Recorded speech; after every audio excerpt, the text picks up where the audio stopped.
This is the CBS Evening News with Dan Rather in New York and Connie Chung in Washington. Good evening. Here on Capitol Hill, the pace got fast and furious tonight. Not legislation, the partisan griping and sniping. The rhetoric by and about House Speaker Newt Gingrich hit new heights. Meanwhile, the Republican agenda and President Clinton's push for a multi-million-dollar bailout for Mexico got stuck in gridlock. White House correspondent Rita Braver reports. The president spoke in lofty terms about the $40 billion loan package he's pushing to bail out Mexico's economy. When our national interest is on the line, we all must rise above partisanship and act for our nation. But between the lines, a down and dirty political fight is raging. Democrats are furious over a memo in which Jim Leach, chairman of the House Banking Committee, implied that Republican support for the loan deal might be withheld because of White House attacks and House Democrats' criticisms of Speaker Newt Gingrich. Today, Leach denied that he was referring specifically to complaints about Gingrich's controversial book deal. The reference was to the atmospherics of the House of Representatives. But Democrats weren't buying that. This memo seems to put the personal interests of the Speaker above our national interest. It shows that Republicans would rather do the Speaker's bidding than the people's business.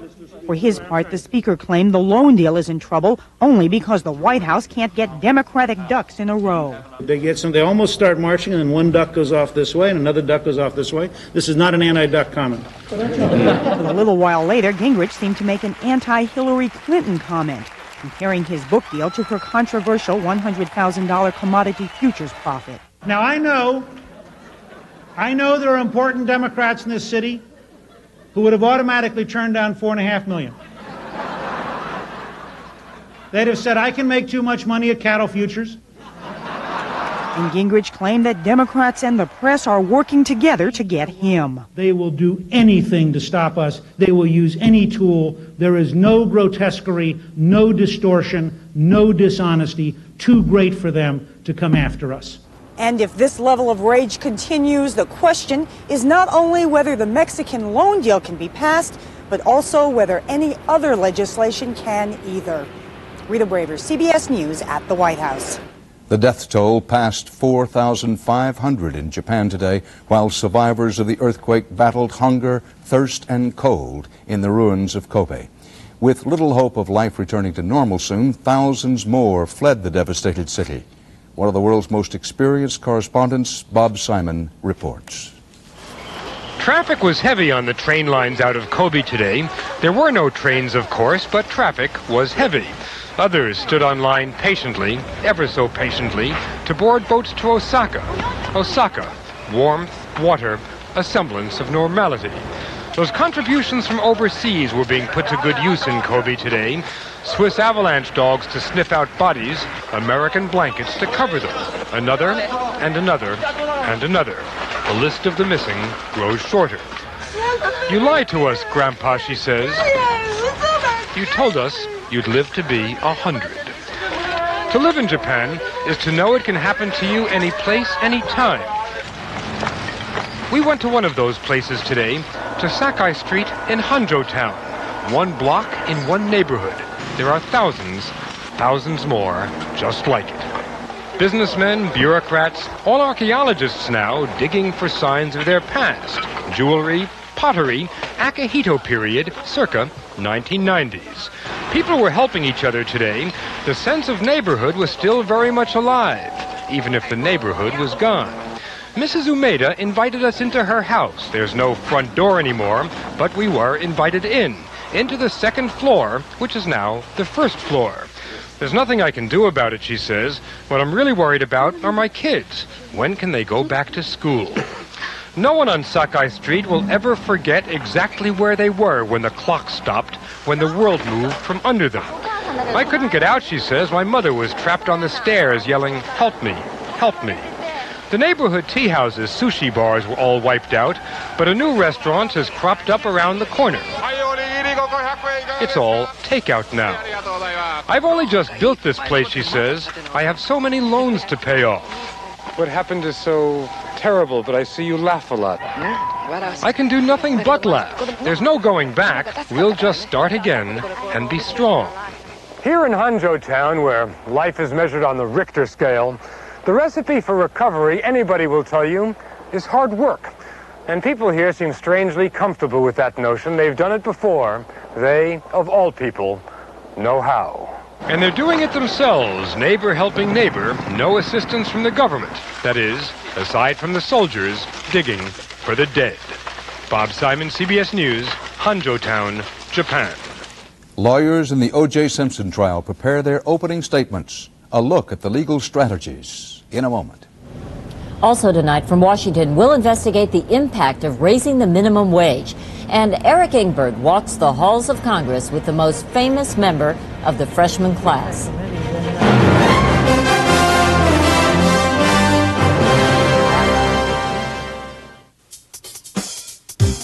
Just because you grew up, got a job, got married, and had a family doesn't mean you have to get one of those,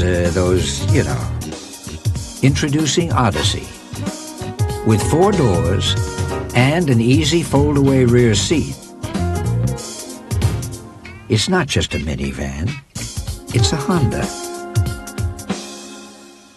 The dermatologist said there's no cure for dry skin, but there is Curel. Clinical tests prove Curel moisturizes better than even Lubriderm or Carry. Curel sure feels like a cure to me. Until there's a cure, there's Curel. You ready? Yes. Tell me what you smell. I have no idea. You're really stuffed. Yes. I have a nasal spray I want to give you. Now what do you smell? That's an orange. You got it. Curious about the product? Dristan. Dristan 12-hour nasal spray. Man, I can breathe.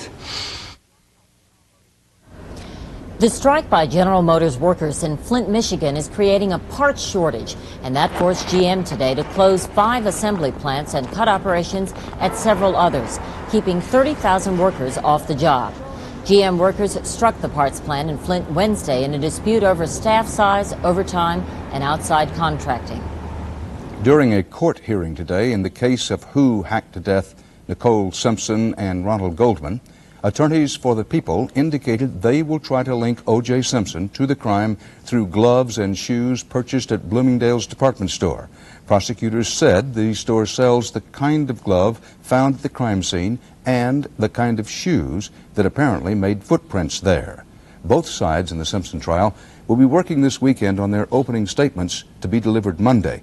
Tonight, correspondent Bill Whitaker lays out the cases. There's no doubt 2 people were slashed and stabbed to death here last June. The big question's who did it and why. The prosecution says it was O.J. Simpson. The crime, domestic violence gone wild. Those punches, slaps, that pushing is a prelude to a homicide. The defense suggests it was a drug murder done by others. It bears all of the earmarks of a drug-related homicide. For prosecutors, it was a classic domestic homicide, and they hope to show a pattern of domestic abuse. They're using this landmark Canadian study which found the typical victim, a woman in her mid-30s who'd reported prior abuse, was estranged from her killer and stabbed to death, her children nearby. A profile, they say, of Nicole Brown Simpson. But there's no evidence of actual beatings after 1989. So, a defense advisor says it's not the typical escalating pattern. What characterizes these cases is an increasing loss of control over one's rage during the violent episodes themselves.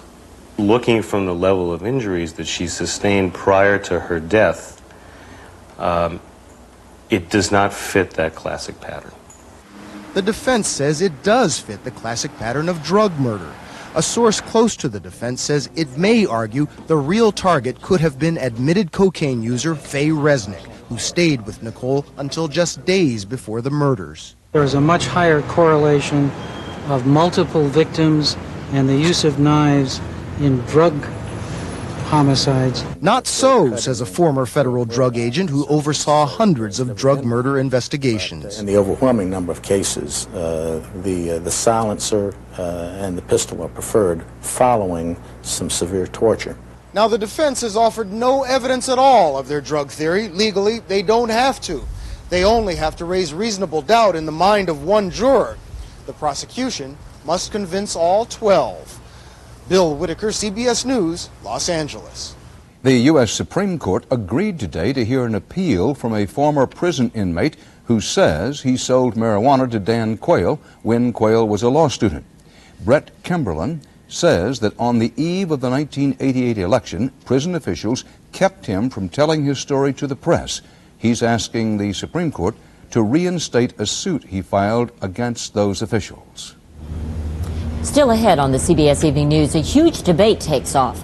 How should the nation's best-known museum portray the atomic bombing mission over Japan 50 years ago? When I got rid of my gray hair, I wanted a really natural look. So I didn't take any chances. I used the sure thing for a natural look, called Just for Men. Simply apply Just for Men, and in 5 minutes, rinse. It's specially timed to blend away the gray. Bring back the look of your own natural color as it conditions your hair. With 5-minute Just for Men, this natural look is a sure thing. 5-minute Just for Men, the sure thing for a natural look. I recently joined AT&T for their basic service. Then I decided to analyze what I was paying for long distance. So I lay down there and I said to myself, Joyce, yes, why are you paying America's highest rate to AT&T when you could save 25% on every call by joining MCI's new friends and family? So I took my advice and joined. Then I said, thanks, Joyce, and you're welcome. But call me Dr. Brothers. New friends and family. When you spend just $10 a month, you save 25% on every call. Excuse me, what do you notice about this Raisin Nut Bran? It doesn't have any raisins. Look again. You're looking for plain raisins, but Raisin Nut Bran has covered raisins you're gonna love. I love them. That's what I said. Come on, Larry. Covered raisins, only in Raisin Nut Bran. Whoa! Oh, I almost forgot. Now it tastes even better with softer covered raisins and crispier flakes. Come on, Larry. Discover a better taste. Only in Raisin Nut Bran. No one from the West has ever been where you'll be Sunday night, on alert with the men and the button that can still fire Russian missiles at the United States. The State of the Union? What about the state of the First Lady? What kind of grade does Hillary get after 2 years? A report card Monday on the CBS Evening News. Another nasty policy battle is shaping up in Congress. This time, the minimum wage, now $4.25 an hour, unchanged in 4 years. President Clinton is expected to propose an increase during his State of the Union speech next week. Republicans and Democrats are already divided. Wyatt Andrews has more about the coming battle in the new Congress's first 100 days. Tonight, wage war. In southwestern Virginia, beyond the peaks of the mountains, is an America in the valley of the minimum wage. When you work at the minimum wage or just above it, when you are a sewing factory worker like Joanne Myers or Theola Ward, $35 more a week is real money. Where you just make it from payday to payday. And so out here, raising the minimum wage would be a big deal. Yeah, well, yes, very, very big. That pays over half my rent. It would pay for daycare. It could buy your groceries, a part of your groceries. Joanne and Theola are the kind of low-skilled working adults the Clinton administration wants to help. The minimum wage is at a 20-year low. The problem is, raising the minimum wage for everyone might lead to layoffs for some of the poor. The number one impact of raising the minimum wage is to make it harder for young black males to get jobs. The marginally hardest to employ are the first to be cut out of the job market. Go back to the valley of the minimum wage and ask factory owner Joe Threlkeld what would happen if tomorrow all of his workers got a $35 a week raise. I have to look at alternatives to people. Those alternatives may be more productive equipment. You're saying replace one of these women or more with machines? Yes. That's your choice? Yes, that's the choice. The truth is, this minimum wage debate isn't about economics anymore. This is straight politics. This is a clash between Republicans and Democrats over whose vision creates the most prosperity for America's middle class. This is an old historic battle. Economist Jeff Foe says the Democrats see an issue that can win back the poor and frightened voter. Democrats want to create jobs by increasing the purchasing power at the bottom. While the Republican appeal, he says, is aimed at the top. You allow employers to pay as little as possible, and the benefits will trickle down to the rest of us. Give me the $35. And you'll take your chances. Yeah, I won't get squeezed out. No, I don't think I will get squeezed out. One of the hottest contests in Washington then is for Theola's loyalty, with both Republicans and Democrats trying to send money back. The Republicans pushing a better atmosphere for employment, the Democrats pushing cash in hand. Wyatt Andrews, CBS News, Chilhowie, Virginia. Sharp differences of opinion are easy to come by all over Washington. But who would have thought the Smithsonian Institution, a museum, would generate a huge debate over exhibiting a World War II bomber? However, this is not just any bomber, and it wasn't on just another mission. Correspondent Jim Stewart reports. A simmering controversy over a Smithsonian exhibit featuring the Enola Gay, the B-29 that bombed Hiroshima, erupted anew today with veterans groups and others appealing to Congress and the White House for the show to be canceled. We feel that that script is still biased, and it is not the proper thing to, not the proper way to commemorate the end of the war in the Pacific. The costliest project in the history of the Smithsonian, the Enola Gay was to have gone on exhibit as part of the 50th anniversary of the dropping of the atomic bomb. But from the start, veterans groups have called it biased. They pointed to original museum descriptions of the war as one of American vengeance, aimed at Japanese defending their unique culture, and suggestions the bombing was racially motivated. The museum agreed to work with the veterans and rewrite the script. Indeed, they came up with 5 different revisions. But negotiations broke off this week when the museum suggested another change that infuriated the veterans. The museum wanted to lower their estimate of American casualties if the U.S. had invaded Japan instead of dropping the bomb. And that, veterans argued, suggested the bombing was immoral, not crucial to ending the war. Museum officials defended their research on those and other issues. We felt confident that we could provide an exhibition that was fair and balanced, honored the veterans, and was accurate to history. The Smithsonian hadn't asked anybody. Captured at Corregidor and a survivor of the Bataan Death March, Gayford Payne has made the Enola Gay exhibit a personal fight. I just wish that these people over here at the museum would pack their bags, go to Japan. There they can pray to the emperor, they can worship him, and bow to the rising sun. But us veterans of Bataan and Corregidor will never bow again to it. The Enola Gay controversy has prompted calls for the museum director's firing and congressional hearings into the role of the Smithsonian itself. Jim Stewart, CBS News, Washington.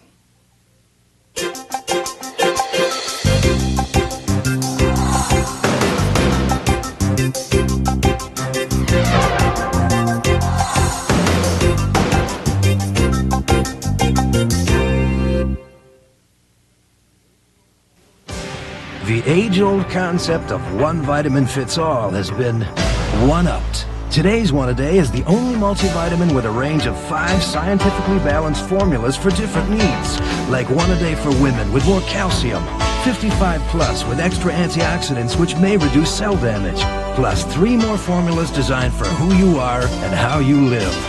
From the first name in vitamins comes a full line of vitamins. One-A-Day, we've got the one for you. I love working in the theater, and despite the arthritis that runs in my family, I plan to keep right on working. The Arthritis Foundation is working too, to find a cure. But until they do, they've helped to create new Arthritis Foundation pain relievers. For pain relief we can count on, from nighttime discomfort to the pain of inflammation. And part of our purchase price goes to research, so we're helping others as we help ourselves. New Arthritis Foundation pain relievers, for relief you can count on, until we find a cure. He peered down into the rugged landscape of Kellogg's low-fat granola and paused, almost afraid to disturb all those massive formations of flavor. But that's what he'd come for, to dig in, setting loose a whole avalanche in taste. Tumbling clumps of rolled oats, brown sugar, and raisins cast into rivers of milk, and great clumps of wheat and almonds dashed against cinnamon shores. Now this is a mountain of taste, he thought. Kellogg's low-fat granola. Get a taste of it. To her, it could only be a fantasy. I can't believe. I can't believe it's not butter, it's spray. New I Can't Believe It's Not Butter Spray. Fresh butter taste without any fat or calories. It says fantasies don't come true. You know what I hate? Pain. That's why I love Aspercreme. When I get minor muscle aches, I just rub it in for fast relief that lasts for hours. And it's odor-free. Why live with pain? You're gonna love it. Aspercreme does not contain aspirin. Saturday, NCAA Women's Hoops. Fifth, Lawrence Moulton leads Syracuse against Providence on CBS. The United States and North Korea are going ahead with the first step toward normal relations. The State Department announced it is lifting some economic sanctions against the communist regime. Russian troops tonight are occupying the capital of the rebel Chechen Republic. But new fighting is reported out in the countryside, and the Russians admit it could go on for years. Correspondent Alan Pizzi is on the scene. For the foreseeable future, the Russians will be looking at Chechnya down the barrel of a gun. Chechen fighters who abandoned central Grozny have moved back to their villages to continue the war. Somewhere in this seemingly peaceful village are 3 wounded Russians taken prisoner by Chechen fighters who live here. Russian soldiers and officers attacked our village. The Russians camped nearby know their men are there. They claim they are willing to swap prisoners. The Russians don't hold any Chechens at the moment, but say that's not a problem. They'll just go and get some.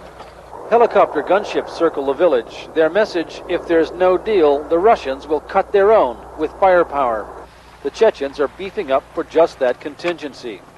We protect our village, our family, our mothers, sisters, children, etc. Several of these officers are veterans of Russia's war in Afghanistan. Chechnya, they say, is much worse because, as one put it, the Chechens shake your hand in the day and shoot you at night. The crux of the problem here is a lack of trust. Local Chechen commanders say this is all part of a pattern they've seen before. The Russians first make threats and accusations against the people of a village, and then they bomb it.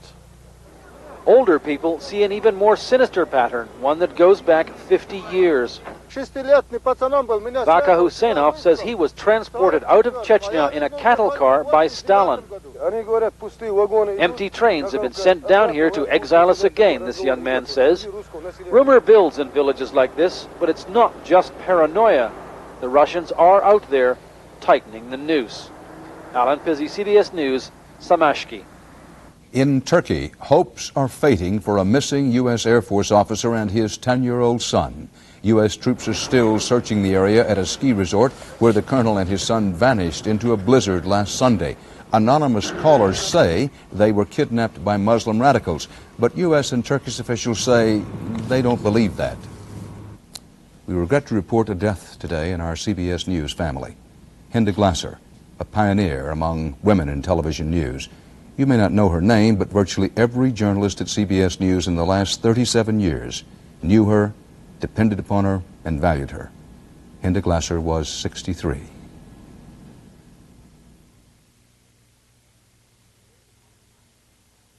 What a time for a cold. Our oldest was in the playoffs. My nose was stuffed, my chest was congested, and I was coughing. So I went to the store. There were a million brands of cold medicine, but only one Robitussin. Robitussin Liquid Gel's cold formulas. The pharmacist said they're really powerful. I felt so much better. Because of Robitussin, I got to watch Terry make the play of the game. Robitussin Liquid Gels. Discover Robitussin relief for your cold. And try new Robitussin cold, cough, and flu liquid gels for severe flu symptoms. I'll never go back to denture pastes or powders again. Here's why. C-Bond denture adhesive. No other adhesive works like C-Bond, and it holds dentures so tight, so long. C-Bond combines 2 powerful adhesives into a soft micro-thin seal that bonds your dentures to your gums, can hold them comfortably all day long. I'll never go back to pastes or powders. There's no messy cleanup. C-Bond is so easy to remove. Nothing holds dentures like C-Bond. You'll never go back to pastes or powders again. 193 million sisters and brothers, moms and dads, 126 million, 250 million friends. Now, for everyone, MCI introduces new friends and family. A 25% savings automatically when you spend just $10 a month. That's a 25% savings on every call to everyone in America, no matter what long-distance company they use. New friends and family. MCI customers are invited to join, and so is everyone else. So call us. I've been eating Kellogg's Raisin Bran forever. I've heard of Total. I've never heard of Total Raisin Bran. Total Raisin Bran's got a lot of 100%. Kellogg's has no hundreds. None. Why settle for less than Total Raisin Bran? I'd go with the Total. I'd go with. It's a great time to be silver because you're over 50 and you haven't lost your edge. Now there's a Centrum made just for you. Centrum Silver, for your changing nutritional needs. Centrum Silver, it's a great time to be silver. And finally tonight, one of the new faces of 1995 here on Capitol Hill. He's a Republican. He's on the House Budget Committee. One of his best-known lines, "Before it's earned, our money's all been spent." From the congressional record? Nope. From his hit song with Cher in the 60s, he's Congressman Sonny Bono. Correspondent Eric Engberg has this CBS Evening News reality check. Dawn is just breaking over the Capitol as the most famous of Congress's freshmen leaves his hotel. For Congressman Sonny Bono, another day of legislating. For Cher's ex, it's a long way from And the Beat Goes On. Ladies and gentlemen, Sonny and Cher. What are you, the Jolly Green Midget? He went on to be mayor of Palm Springs. How you doing? Welcome. And now it's breakfast meetings with his subcommittee's chairman. Anybody who is a mayor of a city who managed to balance the budget and, in fact, come up with a surplus is somebody that we need on this subcommittee. What a sweet thing to say.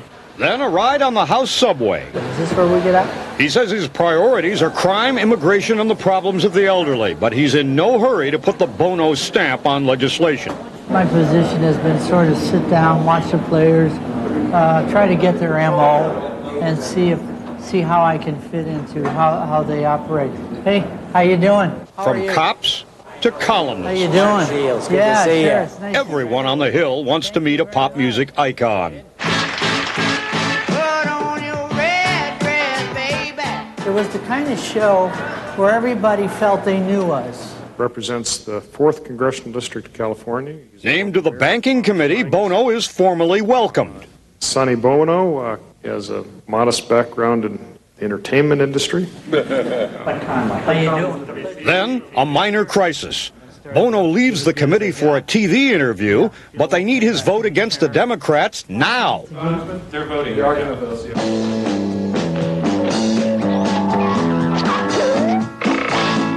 And he reported as those who know. The Republican majority thwarts a Democratic maneuver. Now, back to the TV interview. What makes Sonny run? What makes Sonny run? In what sense? Next, lunch with California Republicans. Aides steer Bono through a hectic schedule. We have to catch that flight at 3:20, so we're going to keep these interviews probably short to a 10 or 15-minute window. We'll take care of the CBS one first. I got you, babe. CBS wants to know if he misses the old days. I don't lust for that business. It's the past, and I'm very content with saying that's the past. Maybe so, but after this week's 3-day gig in D.C., Congressman Bono sure looks happy to be heading back to Palm Springs to preside over a film festival honoring Tony Curtis. See ya. Eric Engberg, CBS News, Washington. And that's our news. Bob Schieffer will have the news tomorrow. And CBS News will bring you live coverage of the O.J. Simpson murder trial, scheduled to begin Monday at noon Eastern Time. Thanks for joining us. See you again Monday. Good night, Connie. Good night, Dan. Good night, everyone.